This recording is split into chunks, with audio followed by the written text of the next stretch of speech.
Hi friends, I hope you have a wonderful day, and this time I'm gonna be reacting to what the F happened to Formula One. Sounds interesting. So yeah, let's just check it out. In the past, when you thought of Formula One drivers, being in this category meant peak masculinity. Hey, take that! Oh my goodness! Now I don't think you could even do that. How do you do Not it? like that. Big balls. However, Oh. this is very different from today. But Ricardo had a crop top?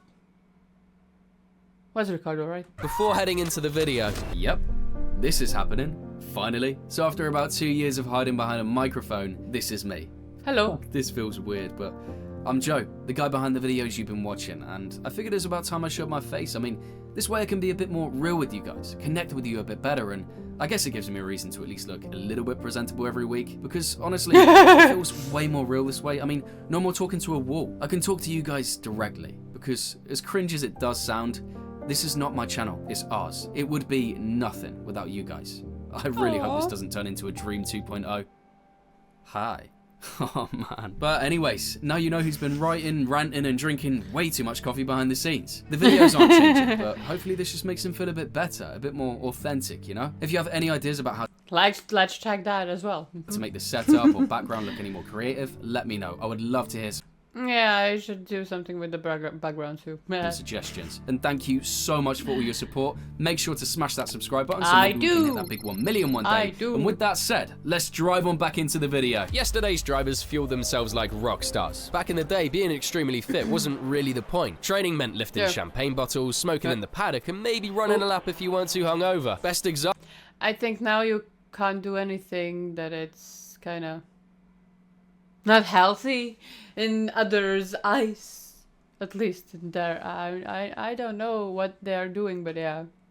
Smoke, I don't actually think that any one of them are smoking, but if they are, that they don't do that.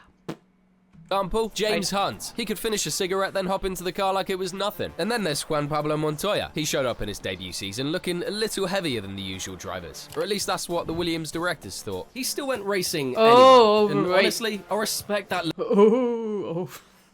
I can't. Oh my. level of confidence. Drivers then had swagger. They were untouchable in attitude. They had the pace. They had the guts. But when it came to nutrition or gym time, sometimes that wasn't a priority. But comparing it to today's grid, the contrast is brutal. The sport went full try hard. Hamilton trains like he's preparing for a UFC title fight, and Russell probably spends more time in ice baths than on his own couch. Also, talking of ice baths, did anyone see that iconic Tsunoda photo of him in an No. ice bath at the Singapore GP? Yes, that's a high voltage sign. I guess Max really is their favourite driver. The rest of the grid, always on a bike. Seriously, Huh? I'm pretty sure their Strava has more mileage They're biking? At the track? What? than their F1 car. Yeah, we have all seen that Verstappen video. No. However, they take nutrition very seriously. It's not just important anymore, it's strategy. So if I'm a kilo overweight, I can lose up to 2 seconds in the race distance. So my weight is very important. And also during the weight, I lose up to 4 kilos in the race. Red Bull's training routines look like military boot camps. Drivers do crazy neck workouts with resistance bands. Because It looks terrifying even. when you're cornering at that speed, you're basically carrying 5 times your body weight on your neck. And honestly, both versions have their charm. Old school chaos made racing sketchy and unpredictable. Today's athletes bring elite precision, clutch performances, and consistency that's almost scary. Around the outside, can they make it through? They bang wheels and barging through is Charles Leclerc. Personally, I think yesterday's grid had a glow up from rock stars to athletes. Because while the drivers evolved, the cars also did, and forced these guys to become, apart from superheroes, a walking encyclopedia. Yep, you heard that right. Back in the day, Formula One was simple. You dropped a brave guy into a fast car and told him to hang on for dear life. No endless data, screens, no engineers yelling about tire pressures, no 50-page manuals on steering wheel buttons. But times changed, and so did the cars. Today's machines aren't just fast, they're rolling computers. The steering wheel alone looks like something NASA rejected for being too complicated. So during a lap, you're constantly tweaking these settings to really get the most out of your car. All while defending against Verstappen breathing down their neck. One wrong button press, and boom, your pace is dead. How many days should you... How many days you needed to read the description of the steering wheel.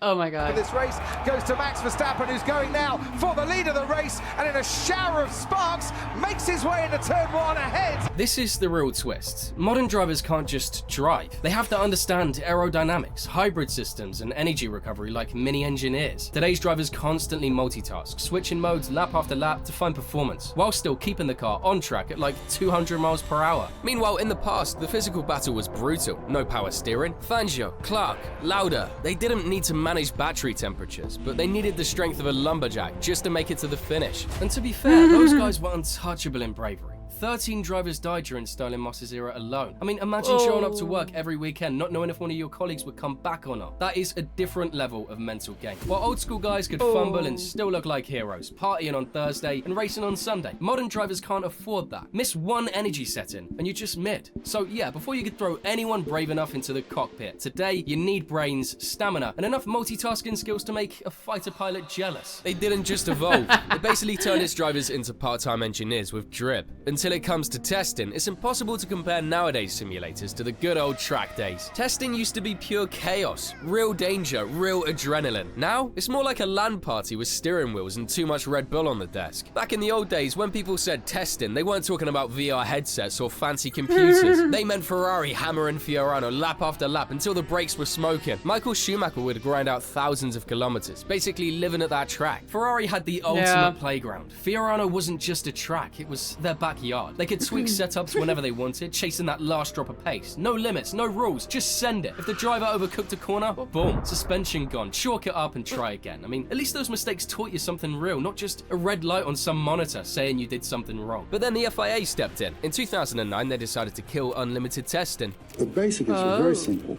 We cannot go on spending the sort of money that's been spent. So what we're saying is, limit the expenditure, and then a clever engineer within that expenditure can do whatever he likes on the chassis. And they wanted to create more equal conditions to all teams. These days, drivers spend forever in simulators, dark rooms, fake tire models. Carlos Sainz has even said it himself. Sims aren't as good as teams think. They're useful, sure, but they don't feel like reality, like Jack Doohan has proved to us.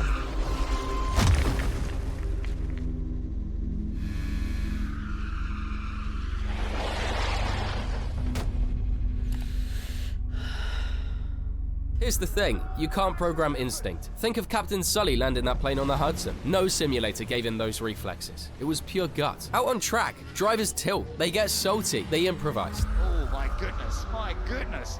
That was Lewis Hamilton. That's why you still see fails, like Behrman tapping the smooth operator and nearly getting himself banned. Trying to go the long way round. There's the contact! Contact between the two of them! No software patch is gonna predict ego clashes like that. And fans notice half saying Sims are elite tools, half saying they're mid compared to the good old days. I kinda get both sides, but low-key, I miss the chaos. It was sketchy, it was risky, but man, it felt alive. Back then, drivers flexed with their instincts, and today, they flex with their gaming setups. And if old school testing made people feel sad compared to what we have today, wait until you see how the way to enter Formula 1 has changed. Maybe the way testing changed just affects F1 drivers, but what about the ones that are trying to reach the category? Back then, it was scrappy. You started late by today's standards, maybe 14 or 15, borrowing a friend's car on a dusty track. Someone in town noticed. A local shop, a regional sponsor, maybe the guy who owned a transport company. You'd string together help, run national series, then beg for a test. Sometimes you knock on a team's door with nothing but a helmet and a handshake. Still, some drivers nowadays convince their team principals to get a chance in a lower team to prove their abilities, then manage to get into the real deal. But to be honest, now it's a conveyor belt with shiny LEDs. Kids start at 6 to 8. By 12, they're doing international kart events. There's a strict ladder. Karts, F4, F3, F2, you know where. And hanging over all of it, driver academies. Red Bull Juniors, Ferrari Driver Academy, Mercedes, Alpine. If you're in, congrats. You just skipped half the lobby. Coaching, fitness, sim time, psychology, media. It's polished, it's professional. It's also expensive as fuck. Moreover, families bankroll these first steps. Not all, but many. Early travel, engines, tires, coaching. The bill adds up faster than a purple sector. And then brands jump. Nothing about F1 is cheap.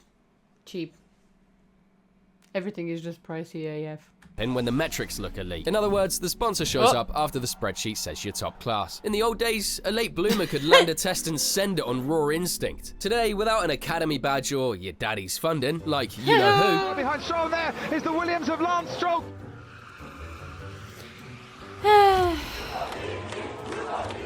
The man we all love. That was a sarcasm, by the way.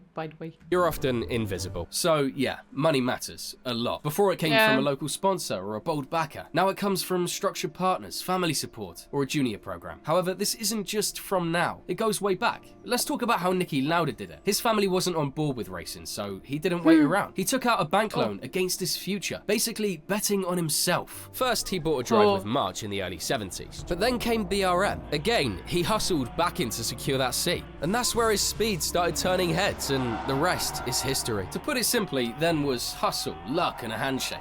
Now it's a ladder, a laptop, and a lot of marketing around your persona. Both create stars, but the path has a lot more gates now. And talking about marketing, yeah, I think that kind of went off the rails. Formula One didn't just get quicker, it got messier and way more personal. Fast forward to the 2000s, the most exclusive content you'd ever see was a blurry photo in a magazine. That was the gossip pipeline. Fans barely knew what Michael Schumacher did off track. He was this untouchable, mysterious figure. But then social media showed up and everything flipped. Charles Leclerc. That really happened, right? At one video I saw that, and I thought it was a joke, actually. He's out here uploading piano covers on YouTube, Lando grinding games on Twitch, and Lewis, the man literally turns Paris Fashion Week into a second paddock. Like, he's clutching titles on Sunday and flexing drip on Monday. Actually, he's only doing one of those things these days. I'm just useless.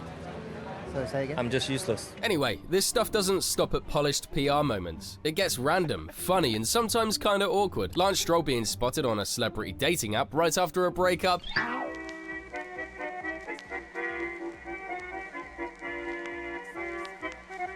Guy, you have you have a problem not to get some points at F1, but you can't even get a girl? Oof, life is hard for you. If only your father wouldn't have money. Oof. Then you've got Kimi. Working range. Oh, he hits him! Kimi Antonelli into the side of Charles Leclerc. Not him, the Iceman. Hello. The real one, the king of doing his own thing. And back in the day, dude missed presentations without giving a single. Kimmy, you missed the presentation by No, Pele. no, no, no, no, no, no, no. Will you get over No, it? no, no, no. Yeah, I was having a No, Imagine no, no. Kimi trying that now. It would have snapped instantly across the media. Instead of just watching drivers as elite athletes, we now binge their lives like it's a reality show. Arguments are exaggerated. You've got a problem, change your car. Then you change your car because Checo has been saying the car is And suddenly, every little tap looks like mega scenes. There we go again.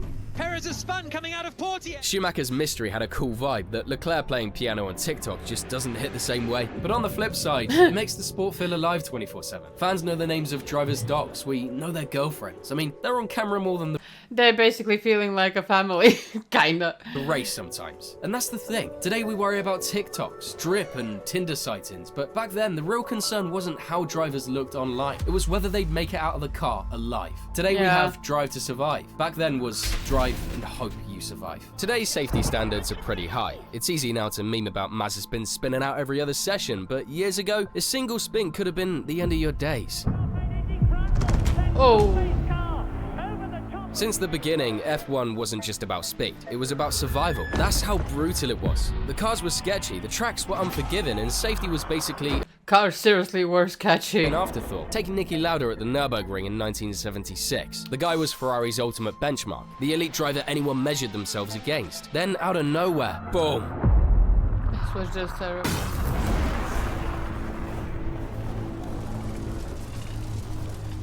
Oh. His car lost control, smashed into the barriers, and went up in flames. Lauda was trapped, inhaling toxic smoke, while other drivers literally stopped their own races to drag him out. Oh, and the barriers? I wanted to see a documentary about it, but I actually can't find it. Maybe it's not in my country. I don't know. Where you can watch it? At what streaming service site? No, I don't know. I couldn't find. Man, those things were basically metal guardrails you'd find on the motorway. No proper crash structure. If you walked away from a wreck, people called it exceptional. If you didn't, well, the sport just moved on, unless you were Ayrton Senna.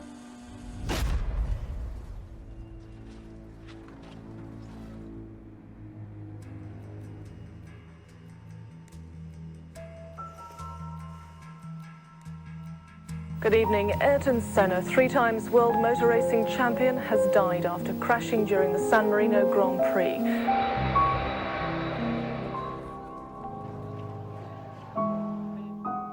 But like the day before.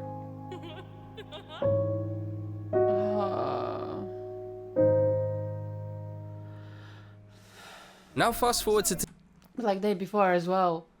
There was like sorry, I forgot his name, but like one guy did die day before, and he didn't want to drive. It's just those days are kind of disturbing, especially from this point of view. today, and it feels like a different world. Modern F1 is untouchable when it comes to safety. The Halo, that thing makes the car look like a giant flip-flop, but it saved more than enough lives to justify itself. Oh, yeah. Woo! And the carbon tubs, stronger than a tank. Just look at Romain Grosjean in Bahrain 2020. Oh yeah. I actually didn't believe that he could come out alive.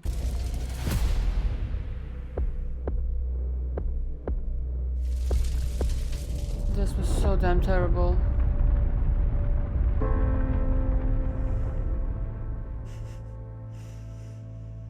It was a miracle. It was absolutely a miracle. 20 years ago, that would have been a tragedy, no question. And here's the crazy part. It's not just about avoiding death. The new safety tech also lets drivers push harder. When you know the Halo and Survival Cell have your back, you can send it without constantly worrying about the worst case scenario. That's why the pace today is supreme, and drivers are still grinding like mad even with insane risks. If you enjoyed seeing how drivers have changed, I'm sure you'd like to see what they need to become part of this exclusive category. So make sure to watch Do You Need Talent to Be in F1? And as always, thank Oh my. What we can get from this video, it's that the cars get safer. And the drivers need to be more fit. They couldn't get there,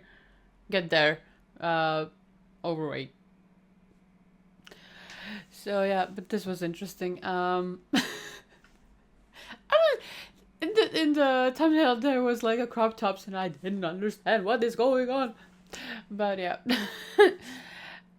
So yeah, I hope that you did enjoy this video, and if you did, please consider to leave a like and subscribe, and yeah, hopefully I'm gonna see you next time. Take care, bye.